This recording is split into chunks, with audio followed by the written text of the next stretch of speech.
Bonsoir à tous, je suis ravie de vous retrouver pour votre bulletin météo. Je vous propose de passer sans plus tarder, comme tous les soirs, à notre animation satellite. Et sur l'image de ce soir, de part et d'autre de l'arc antillais, c'est-à-dire de la mer des Caraïbes à l'ouest jusqu'au large de l'océan Atlantique à l'est, le ciel est relativement serein, parcouru par des nuages de basse altitude assez clairsemés qui peuvent provoquer quelques averses de temps en temps. Et puis tout au nord de l'image, on observe une large bande nuageuse beaucoup plus compacte qui s'étire d'Hispaniola vers le nord-est. Elle est liée à une zone frontale stationnaire qui génère des averses localement orageuses. Enfin, tout au sud, on distingue une autre bande nuageuse de l'est de Trinidad vers le centre Atlantique. Il s'agit de la zone de convergence intertropicale.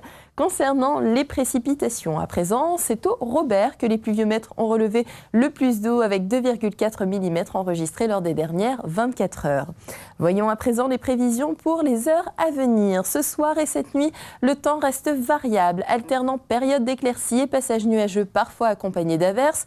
L'ensemble de l'île est concerné par le risque d'ondées, mais la zone la plus exposée reste les hauteurs du nord de l'île. Côté température, le thermomètre affichera quant à lui une minimale de 23 degrés. Demain, pour commencer le week-end, on notera peu d'évolution, un temps qui hésite toujours entre soleil et nuages. Le risque d'averse est présent tout au long de la journée, les ondées touchent majoritairement le relief. Et côté Mercure, le thermomètre affichera une belle maximale de 31 degrés. Pour le vent, il est d'est, modéré, soufflant en moyenne entre 15 à 25 km/h et jusqu'à 30 km/h sur la façade atlantique et les Hauts-Mornes, où les rafales pourront atteindre 50 km/h. La mer, quant à elle, est agitée en Atlantique et Canaux avec des creux moyens de 1,80 m à 2 m. En Caraïbes, elle est peu agitée à agitée avec des creux autour de 1,30 m. Pour les heures de nos prochaines marées en baie de Fort-de-France, une pleine mer dans le courant de la soirée à 22h22 et une autre demain à 11h26 et puis une basse mer durant la nuit à 3h40. Demain, notre soleil fera son apparition à 6h16 pour nous quitter à 17h34. Jetons à présent un coup d'œil aux prévisions pour les jours à venir. Dimanche, le soleil domine en matinée, puis le ciel malheureusement retrouve un aspect plus variable l'après-midi avec quelques averses. Le vent d'est est toujours modéré à localement assez fort. La mer se creuse légèrement.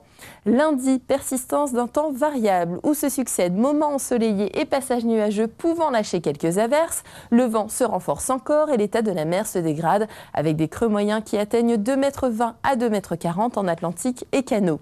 Mardi, on garde sensiblement le même scénario avec une alternance de soleil et de nuages, produisant cette fois des averses plus marquées, notamment sur les reliefs. Les alizés sont toujours soutenus et la mer reste agitée. Et puis enfin mercredi, pas d'évolution notable, le temps reste variable avec des risques d'averses. Le vent mollit légèrement dans la journée, mais la mer reste agitée avec des creux moyens toujours entre 2,20 m et 2,40 m en Atlantique et dans les canaux.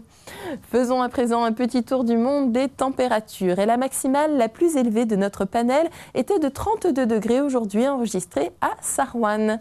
C'est déjà la fin de votre bulletin météo. Demain, nous serons le samedi 7 décembre et nous fêterons les Ambroises. Pour la suite du programme, retrouvez les héros de nos séries télévisées qui font leur téléthon. Un programme à ne pas manquer sur notre antenne. Pour ma part, je vous donne rendez-vous demain, même heure, pour vos prévisions. Excellente soirée.